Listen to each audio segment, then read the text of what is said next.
Well, hello, Jeffrey. Hi, We were just on Bianna air Golodryga. Excellent pronunciation. She said it She said it 3 times. Yes. She stepped up to the plate, no fear. bragging at that point. Way to go, Susan Engel, on that excellent pronunciation. This Big day. Big day. Big day. All right, take it easy. We're objective journalists that's right. here. So what'd you think? So Jeffrey and I were just on air together. Just on the air, but we'll save all the good stuff for here. Yes, off the record. So we saw something that's only happened twice before in U.S. history. Now, 3 times we've seen a U.S. president impeached. We had the impeachment managers named. There are 7 of them. And we saw the process, which you told me was called engrossment. I told you that because I learned the word today. It's because Pelosi's office put out a statement and said the engrossment will take place at 5 p.m. And it's like, okay. Google, what is engrossment? No, that's exactly what I did. It is a term that means the formal signing and delivery of a document. And go figure. And so what do you make of the managers? You know, we've been waiting for a few weeks now to see when Pelosi would ultimately deliver the articles. We knew that it would come inevitably, but she did not give a specific date, but there were managers who had been speculated. Schiff, Nadler's name had been thrown around. Any surprises among the 7? Yeah, one. You know, I come to this having covered and written a book about the Clinton impeachment.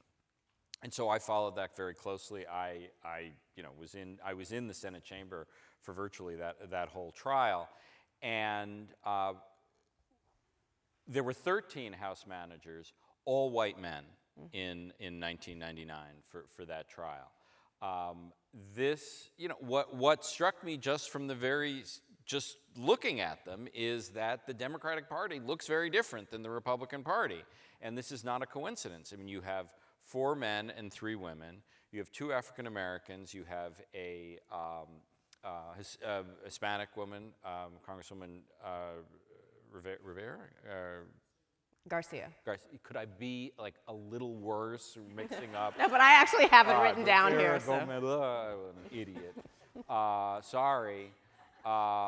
There's Schiff, Nadler, Jeffries, Garcia, Demings, Lofgren, and Crow. Right. 6 of them are lawyers. Val Demings is not a lawyer, but she was the police chief in Orlando. And I think it's also significant and smart that it's only 7 because it could be any number. Well, it could be any number, and 13 was ridiculous. And they tried to divide up the work so that everybody got 5 minutes here and there, and it really didn't help the Republican cause with Clinton either. And I have been speaking to some of the people, the people involved in this process, and I knew they were going to pick fewer than that because they want to be able to make presentations that have some sustained power, and you can't do that with 13 people dividing the labor. How they do it is still very much an open question, and you know, they haven't announced the procedures yet, but it is likely to be similar to the Clinton, where each side has 24 hours divided up over probably 4 or 5 days, and how they use that time is going to be a very interesting question, but it will be divided among 7 rather than 13. And Trump's hasn't even decided who his defense team is going to be. Because it could be Sekulow, it could be Pat Cipollone, right? Well, I think those 2 are pretty much for sure. And we know Rudy Giuliani, his personal attorney, has dangled his name out there and said, hey, I'm available, pro bono even. And we're not supposed to have rooting interests, but please can it be Rudy, right? You know? Please. Because it's Rudy. You never know what might happen. You know, I've written a lot about Jay Sekulow, and it seems particularly appropriate to talk about him here because he grew up on Long Island. He's a nice Jewish boy from Long Island who went to a college called Atlanta Baptist in Atlanta, and he had a religious awakening, and he's a Jews for Jesus follower. Yes. Now, it's enough from you. No, but Everybody's Susan and I were allowed to have just their own religion. Susan and I were just talking about him because I knew he was Jewish too, but I kept hearing people invoke Jesus and Christ around his name, and I didn't understand what that meant. And then I Googled. You know Jews? Yes, I know Jews for Jesus. You've It been makes sense. you've been at an airport, right? Yes. So, but he got involved in Supreme Court litigation by representing Jews for Jesus followers who were thrown out of airports, and he started arguing these cases that they have a First Amendment right to be there. He got hooked up with Pat Robertson, who created this thing called American Center for Law and Justice, ACLJ, which is meant to be a competitor to the ACLU. And he's been involved in both conservative law and politics for quite some time. He's a very good lawyer and also a very experienced television performer. Pat Cipollone is known as a good, highly ideological conservative lawyer, virtually no experience as a public performer. And I think, one of the things we learned today is that Trump wants some of the House managers to be part of his defense team, and the Republicans in the Senate don't want that because they think they are too hot and too, too partisan to make a good impression in the Senate, right? Yeah. Jim Jordan and Collins and those folks. So the big question now is, will there be witnesses? Because this had been something that Nancy Pelosi had been pushing for, one of the reasons why she held on to these articles, a big debate that we've talked about relentlessly as to whether she was winning or losing for holding these articles as long as she had been, because the House had been saying, this is urgent, we need to get this through, which is why we're not subpoenaing some of these people right now, and they're going to fight them in the courts. And now she held on to these articles for a few weeks, so the big debate was that a smart thing to do or not? And in the meantime, there's been more revelations that have come out, whether through reporting or what have you, or FOIA requests, where we've seen more damning and incriminating, potentially, information connecting the president to what he's actually accused of, and those around him with more insight, and John Bolton and others who would be valuable witnesses. So will we hear from them? Right. Well, this is a completely fascinating question, which is relevant to, just as a spectator of politics. What we have been watching for the past month is two of the wiliest and smartest practitioners of politics going right at each other. Nancy Pelosi and Mitch McConnell. I mean, these two people, are the goods. These people are incredibly good at their job, and they have been sort of playing chess with each other. In a specific, yes or no decision, McConnell has won this round, I think, because he did not agree to have witnesses. However, Pelosi did get something out of it. As you pointed out, there were the additional information that came out through justsecurity.org, that group, Bolton's agreement to testify. Also, one of the fascinating subplots of this all, I think, is sort of the institutional hostility between the Senate and the House. Mm-hmm. The members of the House think the senators are all pompous asses. The members of the Senate think all the members of the House are partisan lunatics. Both are right. In a way. But they sort of have to deal with each other in certain circumstances. And the issue of witnesses is now, the result of this trial is not in doubt. I mean, there are not going to be 67 votes to convict and remove Donald Trump. But the witness question is very much open. What do you think? You hear arguments about whether or not Pelosi and those Democrats who do want witnesses should be careful of what they wish for, because what if, in fact, you do have more Republicans, including the president, say, fine, if you're going to have witnesses, we want to hear from Joe Biden, we want to hear from Hunter Biden. And I think if it comes down to that, it's a risk worth taking, because you have potentially incriminating information. I mean, Bolton could not be displaying or advertising this any more than he has. I mean, in fact, Maggie Haberman reported tonight that in his book, he says that there is a lot more information, potentially damning information, about Ukraine specifically. So I think it's smart for Democrats to push for witnesses. I understand the case they're making. The question is, if this is in the Republicans' hands, it's out of Pelosi's hands now, and it's up to Mitch McConnell. And he does not want witnesses. Well, it is up to Mitch McConnell to a point. I mean, he has 53 votes, 353 Republicans in the Senate, and there are at least some who are theoretically, notionally moderate and have been making noises about wanting... And who are potentially vulnerable in an election year next year. Well, or not running for re-election at all, so that they're insulated from that. Susan Collins being the most obvious example. Lamar Alexander from Tennessee, who is not running for re-election. Mitt Romney, who is sort of a wild card in the Republican conference. And but that's sort of, at least at the moment, where the list of potential votes in play ends. But and this, I mean, again, all these stories are related to each other. When the Democrats make their initial presentations in the 24 hours that they will have to have a dual agenda. They will have to say, there is enough evidence here that Donald Trump should be impeached and removed. There already is enough evidence, because that's why we're here. However, they also have to make the argument, we need witnesses. We need to hear from other witnesses. And in fact, the even stronger argument is we need documents. Mm-hmm. Anybody, I'm sure there are some lawyers in the audience. Most cases in 2020 are not decided by, dramatic testimony. They're decided by what's shown in documents, emails, texts, memos. There've got to be thousands of them relevant to the issues of impeachment. The White House, this is Article 2 of the Article 2 of the impeachment, has refused to provide any of them.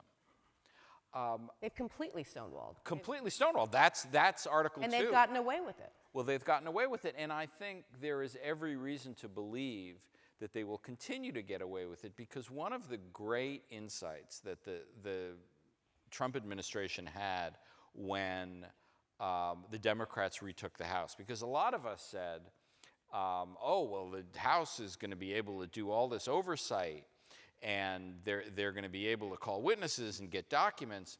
And what we saw is that Trump's White House just said, no, we're not producing documents, we're not producing witnesses. Do me.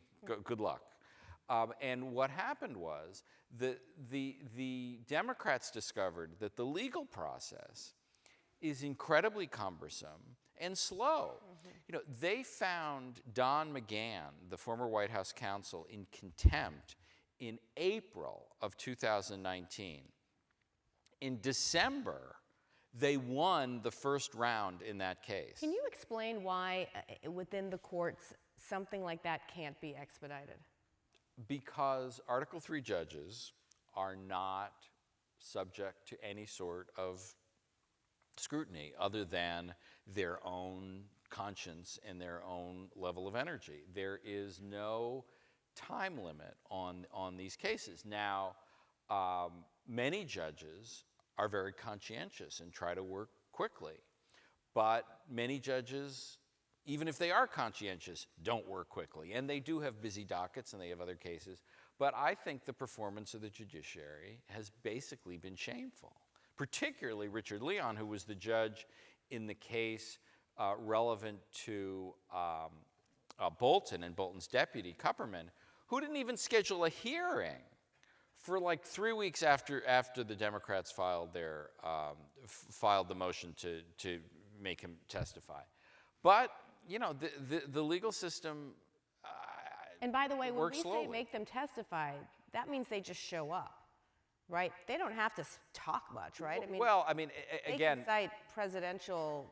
This is what makes things so complicated and difficult, is that the White House has asserted what they call absolute immunity for all of these witnesses, which means they don't even have to show up. And Judge Ketanji Jackson in the in the DC District Court said, no such thing. There is no such thing as absolute immunity. You have to show up. However, each question could be litigated about whether it calls for material covered by executive privilege. That's why I am skeptical that Bolton is ever going to testify, even if he agrees to testify, because I think the Trump White House will assert executive privilege, will go to the district court, and this trial is only supposed to take 2 weeks, 3 weeks, who knows? There is not enough time for the legal issue to be resolved. But what a world we live in when Bolton, and I agree with you, likely will not testify, but we're going to hear very incriminating, I would guess, information on Good Morning America when he's on his book tour. I mean, that to me is just ludicrous, and it makes all of this look like a game. And I think that one of the managers today, Jerry Nadler, made a good point that I think Democrats should be making more frequently, and that is against the argument being made by Republicans and many in the country that why don't you just wait until the election? You've got an election year coming up, let the American people decide, that's what democracy is all about. And Jerry Nadler kept reiterating the point that we can't wait until the election because what this president was trying to do was cheat going into the 2020 election. This was all about undermining his opponent.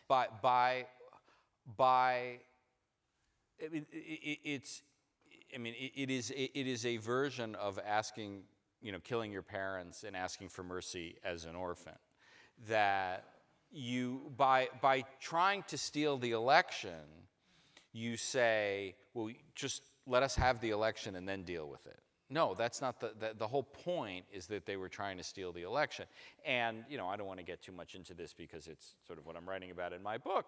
Okay, Bolton.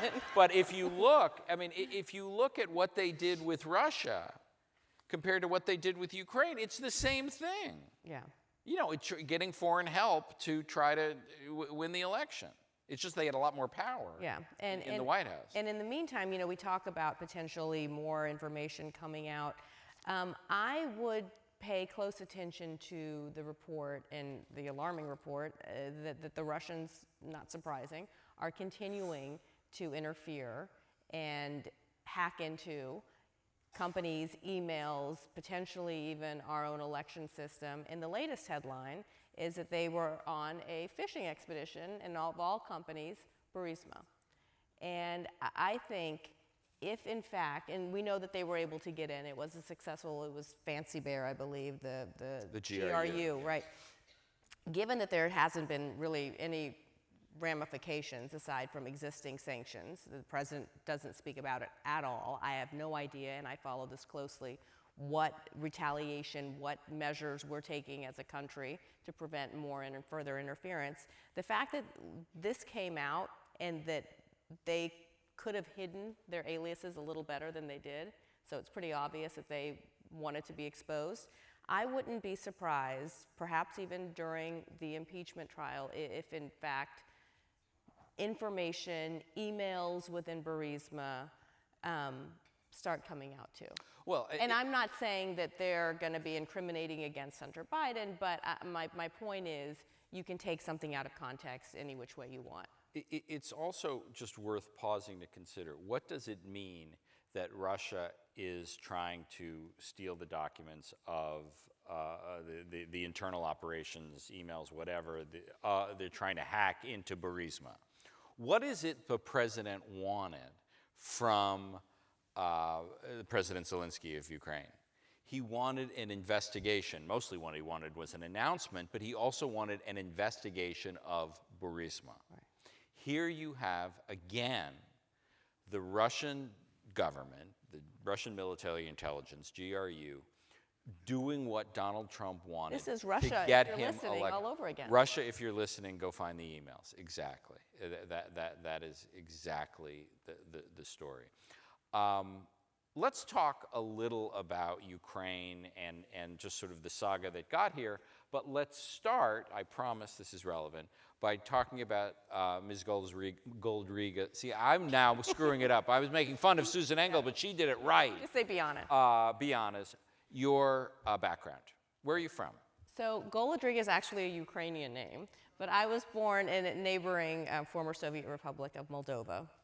And we came here in 1980 as political Jewish refugees. All right, stop. Just a sec. Like, Okay.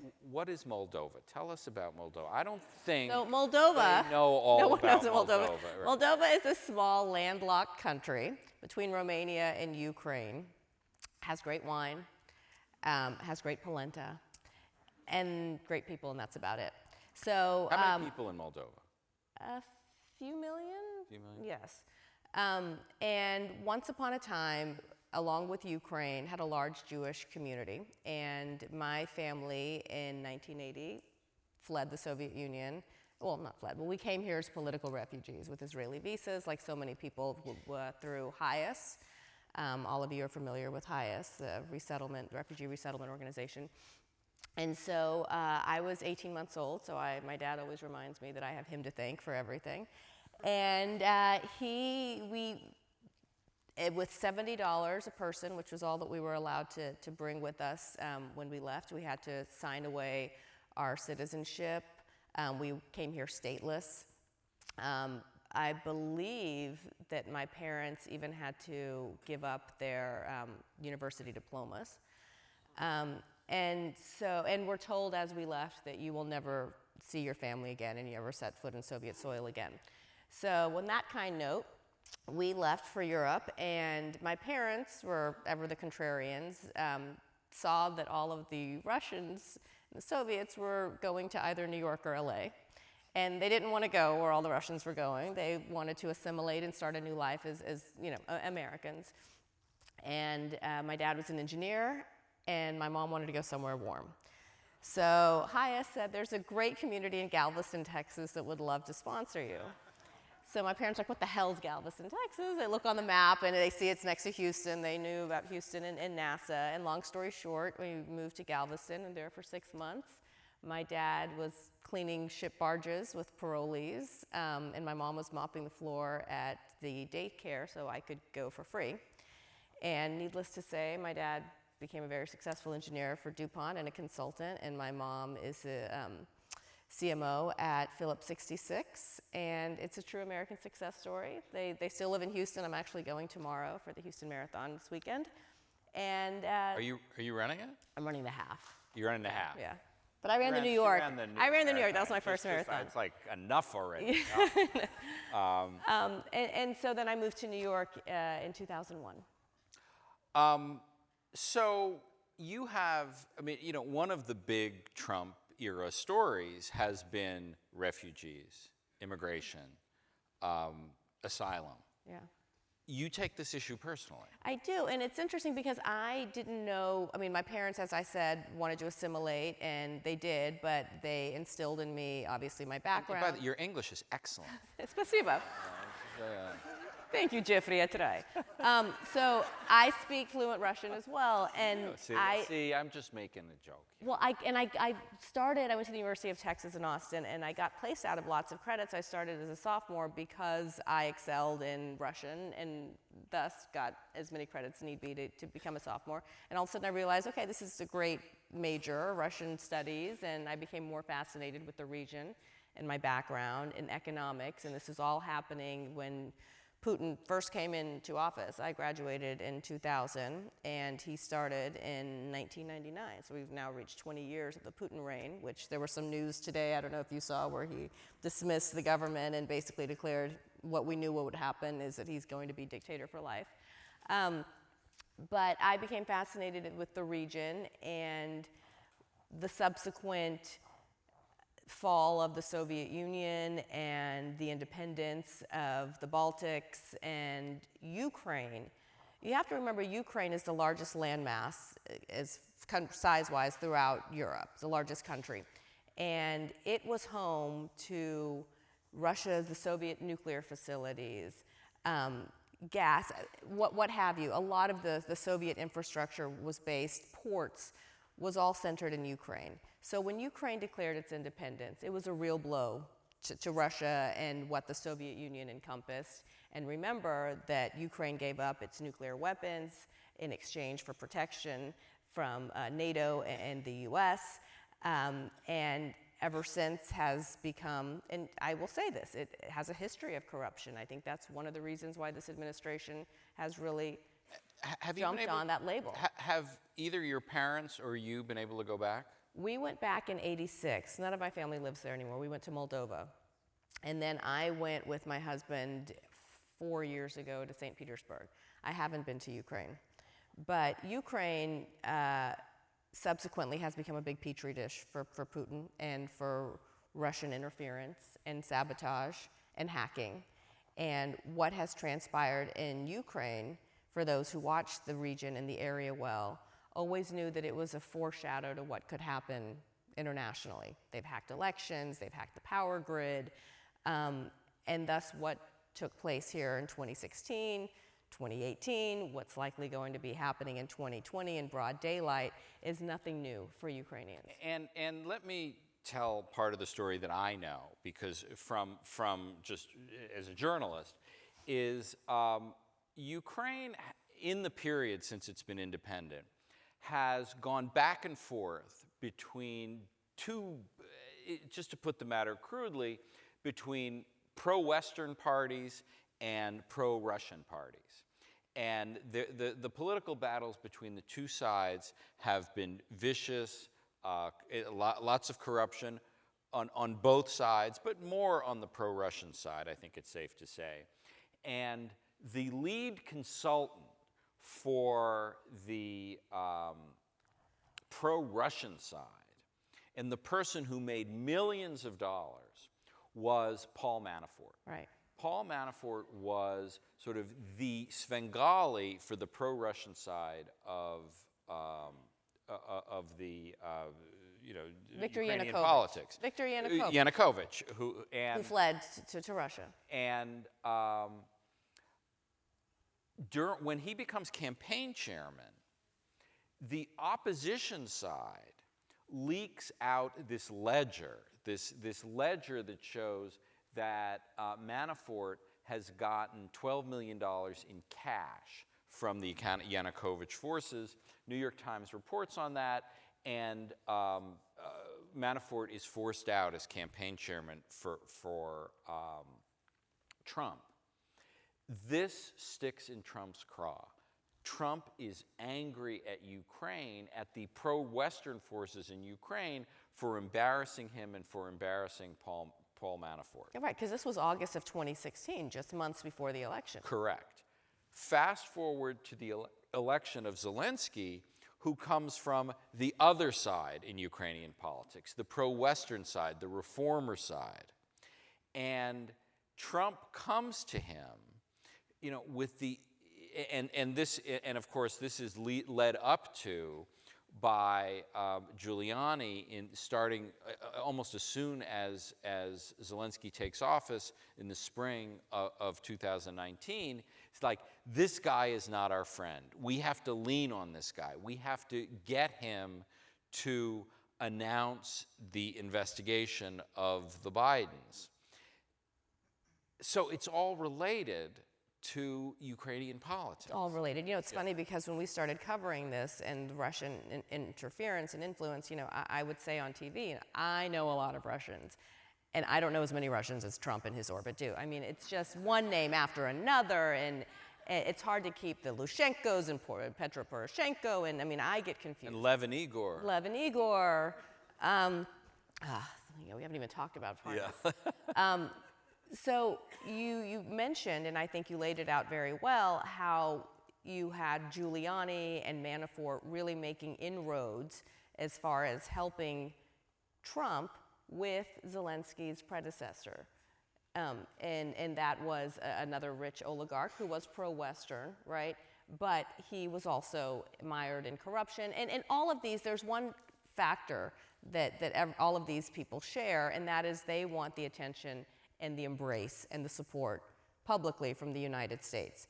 So Petro Poroshenko, who was the previous president of Ukraine, wanted a meet and greet with Donald Trump, wanted to show Vladimir Putin that America embraced and supported Ukraine. I'm not defending him, but I'm just saying here's their motivation. I always sort of wore as a badge of honor in a sick, twisted way that Moldova is the poorest country in Europe. And I told Jeffrey earlier this week that no, it's Ukraine that's the poorest country in Europe. So you can imagine after Russia takes over and invades and annexes Crimea illegally, and yes, there are sanctions that have been placed on Russia, but you could argue that Vladimir Putin on the international stage has an even bigger presence.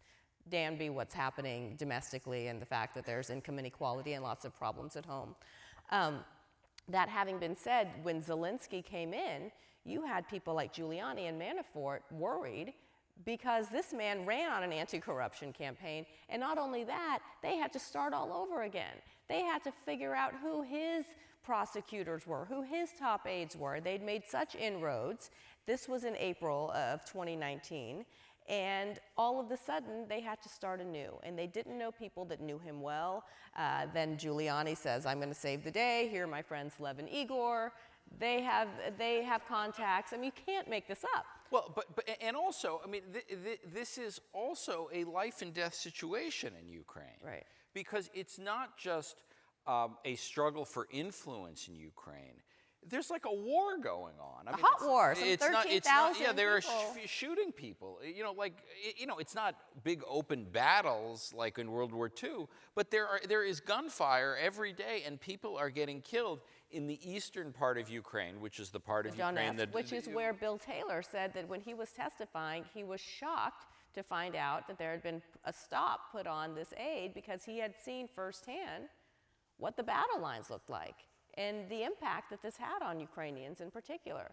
And you know, just to get back to the politics of the day, to me, one of the most ridiculous arguments that has been made in support of the president is, what do you mean we put pressure on Zelensky? Zelensky says we didn't put any pressure on him. Zelensky thinks we're great. No, Jim well, Jordan. of course Zelensky thinks we're great because he needs your money. Yeah, I mean, you know, the idea... He'll say anything. He'll say anything, and who would blame him for saying anything? Because he's got people dying. We've got, $390 million, like, being dangled, and he's going to, tell the truth about what he really thinks. I wouldn't tell the truth if I were him. Of course, and remember, he's a political neophyte. He's come into this hot war that he's inherited. He ran on a campaign of not only anti-corruption, but ending the war. And in his mind, the best way, the easiest way, the most decisive way to end the war is to have the full embrace and support of the United States. And what did President Trump run on, really, and use as a talking point until Joe Biden became or announced that he would be running for president, and that is that he has done more to help Ukraine than Obama. And you could argue that as far as military aid and equipment that he allowed, yes, he has, which makes this all the more crazy to all of a sudden say Donald Trump, of all people, wants to put an end to corruption, because we've never heard him use the word corruption. And he distanced himself from Vladimir Putin and the optics of this cozy bromance that no one understands by saying, look at what I've done for Ukraine. You can't accuse me of embracing Vladimir Putin. And just to jump ahead to yesterday's news, which was the disclosure of these emails and documents that, from Parnas, is he Lev or Igor? Lev Parnas. Lev. And Igor Fruman. Igor Fruman, yeah. Igor Fruman is still... Igor's Belarusian, I believe, and Lev is Ukrainian, or maybe I'm mixing you're I'm just showing off. Yeah, you are just showing off. But these documents show that not only were they scheming to try to get the American ambassador out and perhaps even surveilled and perhaps even in physical danger, Marie Yanukovych. Yeah, what's the, so it's Jovanovic, but I would say Jovanovic, but it's Jovanovic. Jovanovic, yeah. Okay. Well, I'm like just trying to keep my head above water here. There is this amazing document from Parnas where he's like writing instructions for what they have to demand of the president of Ukraine is Zelensky must announce investigation of Burisma. Or how about Rudy's letter to Zelensky? Rudy's letter, yeah, that says, I'm representing him on his personal attorney, and this is all kosher, and no, it isn't. And I'd like to meet with you. Yes. I mean, it's just, this is why they don't want more witnesses or evidence to come out. Because, it's a little like when you are, when I used to be a prosecutor, and there's a ritual that goes on at the beginning of trials all the time. And the judge says to you, well, how long is it going to take you, government, to present your case? And let's say you say, well, it'll take 2 weeks. That's a pretty long case. And Mr. Defense Attorney, how long will it take to present your case? And he says, oh, it'll probably at least a week. The time comes, and the defense, all right, it's like, start presenting your week of evidence. They don't have a week of evidence. They don't have a day of evidence, because they're guilty. And the more evidence that comes out, the more that shows they're guilty. And that's what's happening here, is that Trump doesn't want evidence to come out because it all shows he's guilty.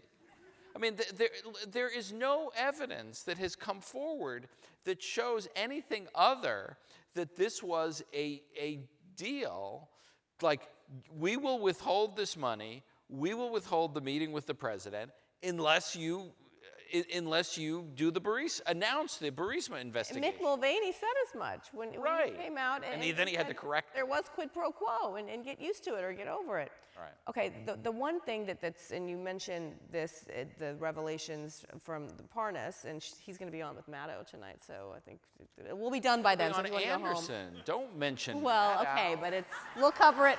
We'll cover it as well. I thought he was going to be on. Maybe he ditched Anderson. Maybe he's doing both. I don't know. I don't know why his lawyer's letting him do any interviews to begin with, but it's good that he is for us. So what is infuriating to me more than all of these other crazy, the mishigas that we've been dealing with, is the treatment of Marie Yovanovitch. She was the most decorated female diplomat in the U.S. service and was raked through the mud. Lies were spewed about her from the top down. Her reputation sullied. And what did she say when she testified? Reputation's all you have, right? Her life now, we know, was potentially at risk. The president harassed her when she felt was intimidating during her testimony. And yet, and then there were those who not only defended the president's actions, said that he had a right to fire her or replace her, which I guess he did, but they also said she should be happy that she has a job at Georgetown. So after all of that, we've not heard one word from Mike Pompeo. That's unconscionable. And think about every other diplomat who works under him, who sees this and now has to go out there and wonder if he's going to have their back too. All because it seems the president doesn't like the person, and Mike Pompeo's more concerned, I don't know how else to interpret it, with his standing with the president than defending his own people. I got nothing to add to that. It's, David Remnick, who's the editor of The New Yorker, when this story broke, he goes, why? Marie Yovanovitch, I was at Princeton with her. I knew her. And she was like the biggest straight arrow in the history of Princeton University, which has a lot of straight arrows. Yeah. And this is, this is who she's always been. And remember, there's this line in the July 25th phone call between Zelensky and Trump, where Trump says like this gangsterish thing about her. It's like, oh, she's going to have some things happening to her. It's like, what? It's like, it's just unbelievable. And these new emails, we know we've been introduced to another politician, wannabe, I think he's running for office, Robert Hyde, who had been apparently spying on Yovanovitch. And from a legal standpoint, I mean, ethical standpoint aside, because I think we're sort of over that bridge, but from a legal standpoint, when is the time for the Justice Department to to jump in? Or, I mean, we haven't heard from Pompeo, but is this not a case where you have a U.S. ambassador who was potentially being spied upon and harassed by another American citizen? Is this not something that the Justice Department would look into? Yeah, I'm sure Attorney General Barr will get right on it.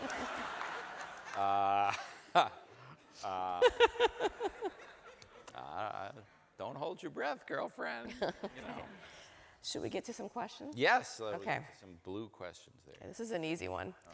How might our democracy endure if Trump is reelected in 2020?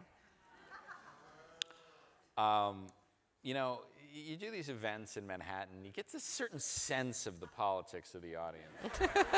It's because I'm kind of psychic about these things. Excuse me? You know, Harold Koh is the former dean of Yale Law School and the former legal advisor to the State Department when Hillary Clinton was the president. And he wrote a book basically about how the institutions of the United States have really responded well and thrived in many respects under Donald Trump for 4 years. And he talked about the courts, he talked about universities, he talked about religious institutions, you know, a lot of religious entities, all religions have done a lot regarding refugees. And the press, I think, has done very well under Trump. And Harold is a sort of congenitally optimistic person. He says, but this is only about one term. I'm not speaking about what would happen under two. I mean, I think, you know, a second term would be very different than a first term because to the extent there have been any restraints on him in a first term, they'd all be off. And that's sort of what Joe Biden's running on, right? That if there's one term of Trump, that's an anomaly. If there's two terms, then all bets are off, right? That's right. And you know, in answer to the question of is that a successful appeal, I want to give a ringing beats the hell out of me. I mean, I was so wrong about the 2016 election. I have made a very intentional decision not to predict, you know, sort of future elections. Most of what I do at CNN is on the legal side, but I also do some politics. And, you know, every time you listen to one of these geniuses like me say, you know, well, he's not electable and he's electable, bullshit. No one knows. Like, no one knows who's electable and who's not. And just to go back to the question, you know, I think the stakes are very high in this election, but I also don't know how it's going to turn out. And I don't know who the Democratic nominee is going to be. So my two thoughts on 2020 and going back to 2016 and what's transpired in between. First, if we assumed or thought there was just one Trump and that's it, I've been surprised at how many Trumps there are around the world now. Presidents that have this populist stance, didn't have a background in politics, and you look at countries like Brazil, you look at countries like Hungary, they're literally labeled like the Trump of X country. And I've been surprised to see the emergence of that happen, not only in the US, but around the world. And as somebody who has covered finance, I do have to say at the end of the day, barring war and what have you, that the economy is still the #1 issue for voters. And while no doubt Trump inherited most of where we are now from the policies laid out by his predecessor, President Obama, what you typically saw in presidents is restraint and not braggadocio, whether it be about the stock market, whether it be about the jobs report, whether it be about trade deals. In fact, they were more muted because they understood that regardless of how low an unemployment rate is, that there are still those who are suffering in the country, there are still those who are dealing with low wage growth, and you don't have that now. So psychologically, I do think it impacts Americans and consumers in particular, who are the largest share of our economy and consumer spending, when you have a president say this is the best ever. And we all know, I mean, our jobs are to provide facts, and you can go out there until you're blue in the face and say, actually, no, in 1965 or whatever. But it doesn't matter, I don't think, as much as I would have assumed it would. That when a president comes out and says, look at that stock market, look at this, today when he was introducing and signing phase 1 of this China trade deal, where we know that most Americans are the ones who ate the burden and the costs of this trade war, even though the president said, you know, this is only going to be a burden for the Chinese consumer. That's not the case. Despite all of that, he came out, and all of these people were sitting there, and he was saying things like, isn't this the best ever? Hank Greenberg, isn't this the best time we've ever had? Larry Kudlow, and they all just nod and agree. And I do think psychologically, when you hear that for 4 years and then potentially 8 years, it impacts Americans. And so they may not like the rhetoric, but if they feel good about the economy, if they feel good about our global standing, we're not in a war yet, I don't know. Then why not? I mean, that's I've been surprised by that take from many voters. You know, that is, you know, James Carville's famous line, it's the economy's stupid. You know, it is usually the case that an incumbent running for re-election in a good economy wins, period. You know, what has been aberrational, among other things, about this presidency is that,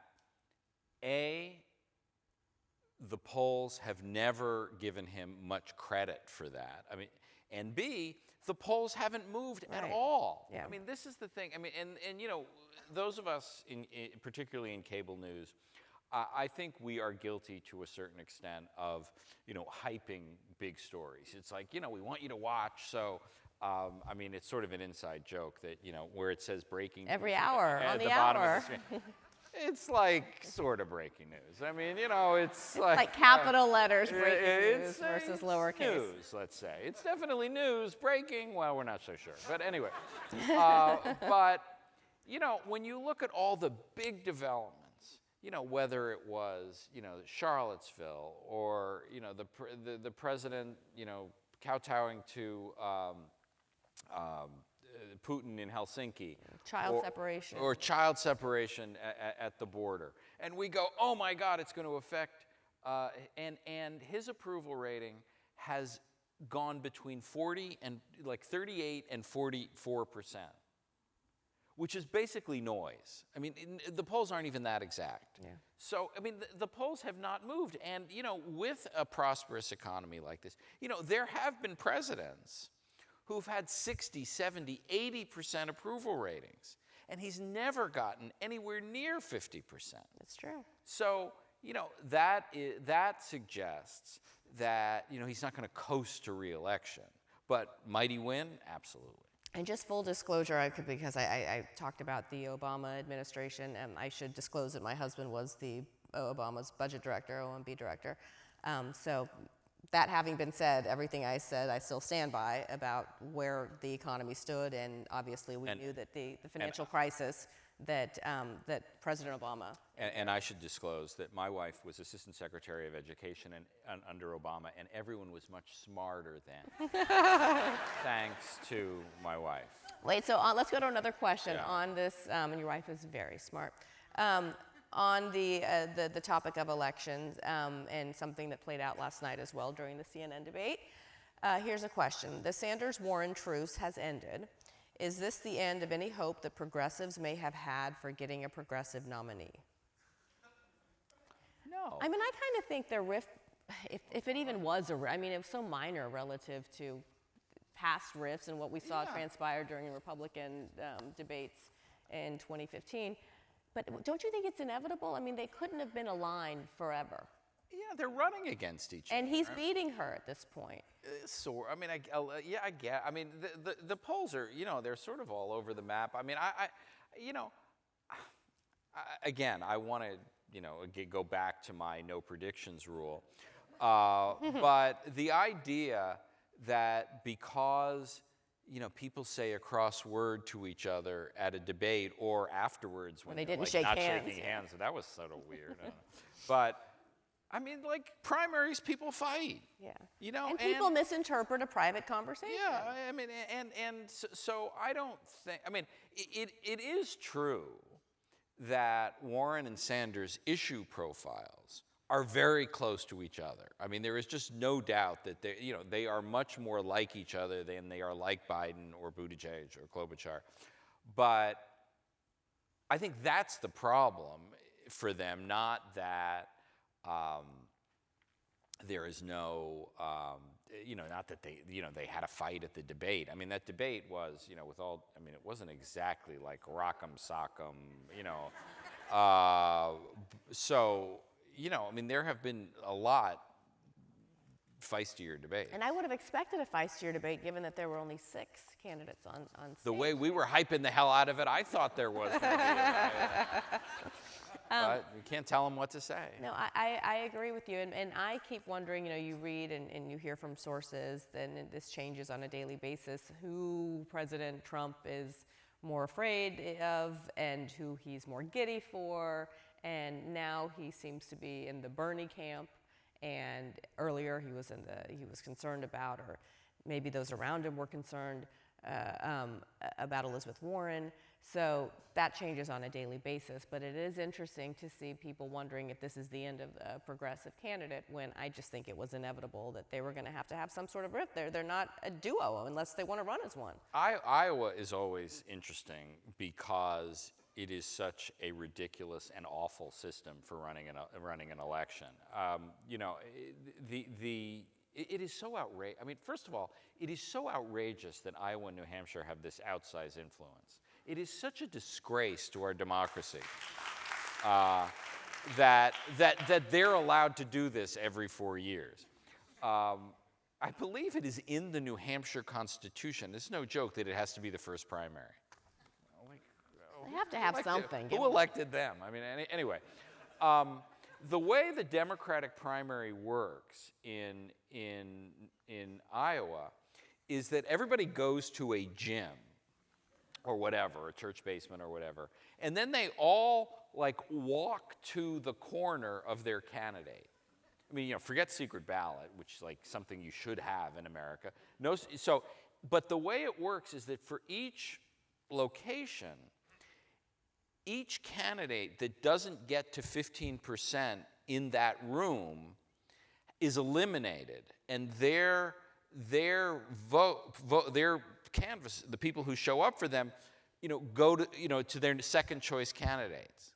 So it is just so weird how the results, will work out. And it's why organization matters so much, because you have to get people to the polls, to the polling place. Harder and to then hack, get though. them to 15. It's hard to hack. Yes, that is true. But you also have to make sure you have 15% in every place. Right. So. And then you have Iowa, New Hampshire, and then of course South Carolina, and that changes the dynamics in the sense that at one point you had Pete Buttigieg leading Iowa, right? I think his numbers have dropped a bit, but the big question was what's going to happen to him in South Carolina, especially with the African American vote. Well, Pete Buttigieg is apparently, conducting the experiment of, can you be the Democratic nominee for president without one black person supporting you?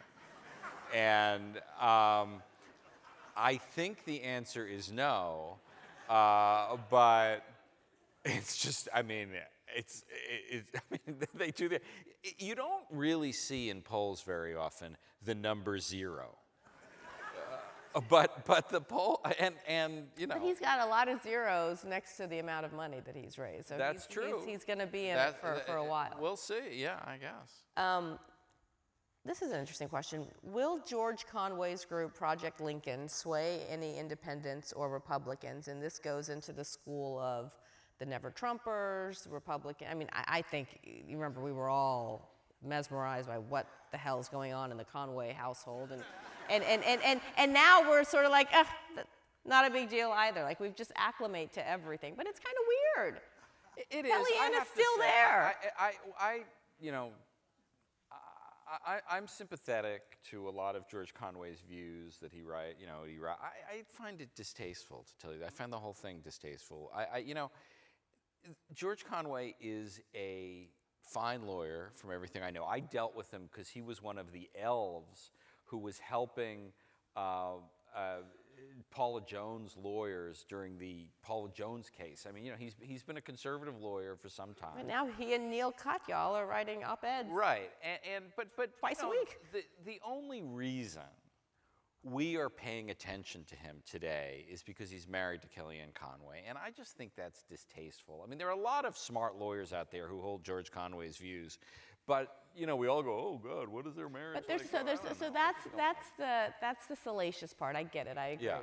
But the fact that he was a well-known conservative litigator, right, supported Trump, not to the extent that his wife did, but certainly, yeah, he wanted a job in the administration. Yes. Yeah. But he and other Republicans are never Trumpers, and there are some, few. They've created this Project Lincoln, and I've seen some of their ads. They appear to be effective. Is this just noise? Is this a last-ditch attempt to have some impact? It's noise. I think the story of American politics is the story of the evolution of the Republican Party into a wholly owned subsidiary of Donald Trump. There is no dissent in that party. Susan Collins says, "Oh, well, maybe I'll do X, Y, and Z," and never does it. This is one-person control of party like we've never seen in American politics. Not even FDR with the Democratic Party, during his day. Sure, there are a handful of wealthy lawyers in Washington who start this group, and they're making an effort, but the story is they're not the story. The story is the unified opposition to them. Can I ask you a question that's not one of these? I'm going to get to the next question, and we have maybe about 10 more minutes. Okay. But did you think it was a mistake to not name Justin Amash as one of the managers? No, who cares? Who cares about Justin Amash? It's like Nancy Pelosi is like a Democrat, and she has her people, and she wants, it's like these people earned this. With their performance in the hearings. I mean, the one surprise was Congressman Crow from Colorado, who was neither on the Intelligence Committee or the Judiciary Committee, so he hadn't participated in these hearings. But he's a former prosecutor, former Army Ranger, not from New York or California. Makes all the sense in the world as a manager. And, Justin Amash, the idea that Republicans would say, "Oh, it's a bipartisan group of managers," please, no one would say that. Okay. So here's another question. You hear a lot about a constitutional crisis. Have we arrived, or is it just semantics? Well, I mean, just going back to what I was saying about Harold Koh, I mean, I do think that our institutions have, by and large, held. I do think, this is why the election is so important. When you have a president completely rejecting congressional oversight, from a coordinate branch of government, that's constitutionally very, very troubling. But I think, what we have is a political situation where, Donald Trump has won the presidency and he's using those powers to do what his agenda is.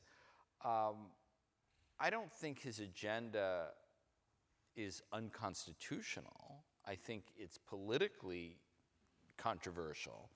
But I don't think the cure is changing the Constitution. I think the cure is having an election. Would a constitutional crisis happen if, let's say, the Supreme Court ordered Trump to turn over his tax returns and he just doesn't? That was a constitutional crisis. I mean, that is U.S. v. Nixon in 1974. I mean, in 1974, Nixon was subpoenaed to produce the White House tapes. And, on August 6th, the Supreme Court said unanimously, you have to turn over the tapes, and he did, and one of them was the so-called smoking gun tape, and he resigned on August 8th. I may have the dates of, a day off. But I mean, it was just, overnight. Nixon complied with that order. There were people who said he should just hold a bonfire on the White House and just say, I'm not doing it. I think President Trump has violated norms that other presidents haven't, just in terms of how he speaks and, in terms of how he talks about the Justice Department, and, my lawyer. And not releasing his tax returns. Not releasing his tax returns. Those are norms, and they're very important, but they're not constitutional violations. He hasn't defied the Constitution directly yet, but he may. Here's another question, and they seem to all be legal, so I'm not just making this difficult for you. Will the Chief Justice allow himself to be complicit of a cover-up, meaning no witnesses? And this is John Roberts, and we know that this is not a legal trial, but he has spoken out in the past in regards to some of the things the president has said and done, particularly with regards to judges. And he was offended by Trump saying that this was an Obama or a Bush judge or. You know what? I was totally with Trump on that one. He said, Robert said, "Oh, there's no such thing as an Obama judge, and there's no such thing as a Bush judge. Like hell, there isn't." The presidents appoint judges who share their views, and I care deeply about this issue and reported about it extensively. Mitch McConnell certainly understands there's such a thing as a Trump judge. That's why he's pushing through so many of them. So you're just in the school of elections have consequences? Elections have consequences, absolutely. Now, just to get to the point about Roberts, again, this relates to having covered Rehnquist in the Clinton trial. The lead up to that trial was very different than this trial. The Senate sort of came together. They had this famous meeting in the old Senate chamber, no aides present, no court reporter present, just 100 of them talking. And they decided, look, we are going to do this collaboratively. We are going to agree on the rules, and we are going to conduct a proceeding that makes the Senate look good. And we all know what the outcome is anyway. They're not going to be 67 votes to evict Clinton. A consequence of that was that during the trial, Rehnquist had literally nothing to do. He made almost no rulings, and certainly no important rulings. Rehnquist liked to say, in the Clinton trial, I did nothing and I did it very well. This is a completely different scenario. They have not agreed on a lot of issues. There may well be evidentiary rulings that come to Roberts. They may well be tie votes that come to Roberts. And what's so weird about it is that although this is not entirely clear, it's probably true that under the rules of impeachment, any ruling he makes can be overturned by the jury. That 51 votes can overturn any of his rulings. So, I am certain Roberts would love to be a Rehnquist-like presence in this court. He does not want to get in the middle of this fight. You don't think he's looking forward to this? I do not. I mean, I am confident he is not looking forward to this. But he may be forced. And, he is certainly a conservative. But he's no Samuel Alito. He's no Clarence Thomas. He's no Neil Gorsuch. And he's probably not even a Brett Kavanaugh. He's not an ideologue. He is, he has a very strong ideology. He's not a partisan. And I think he's going to try to do things down the middle, but I don't even know what issues, if any, are going to come to him. We'll have one more question. Okay. And given that we just talked about Roberts, he was instrumental in the ACA decision, right? So it's timely to ask this question. Isn't it time to investigate Mitch? Oh, sorry, this was the wrong question. I'm sorry. Okay, why isn't there more discussion about Trump and Republican continuing to chip away at health care and pre-existing conditions? And I agree that this is an avenue that Democrats have not pursued to the extent that they should and can.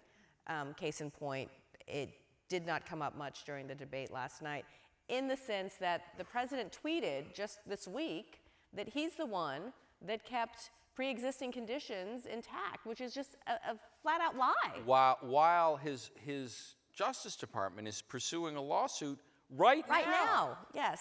To try to take pre-existing conditions protections away. Don't kid yourself. You know, Democrats are very fond of saying, God, Democrats are stupid. They're not this stupid. The reason they retook the House of Representatives in 2016 was because of health care. Whoever wins the Democratic nomination is going to be beating the hell out of this issue. You know, one of the peculiarities of these debates is they don't talk about a lot of issues that they all agree on, but they all agree about they all agree. I mean, they disagree about how much to expand Obamacare, but they all agree that at least it should be protected. So, you know, I don't worry. You know, they're going to talk about health care and pre-existing conditions a lot in this campaign. They already have, and, you know, they are not that stupid to walk away from this issue. So I'll just button this up by saying that Russians also aren't that stupid in pursuing what worked for them in the past at relatively no cost. And I am stunned that we continue to see Russians trying to infiltrate our elections, other countries, China, North Korea, possibly Iran, cyber attacks. All of these issues, I'm afraid, we aren't prepared for adequately. And I think it's something that every American should be concerned about. It's our democracy that's at stake. I always wanted better relations with Russia. I'm a big fan of Russia. They need a lot of help, but we're never going to be friends with Russia under Putin. And I'm just continuing to be disappointed that not only this president, but also many of those who support him aren't as equally outraged as you would have thought they would have been, say, in 1980 when I moved here. Okay. I'll just leave it at that. All right. Thank you all for coming. Thank you.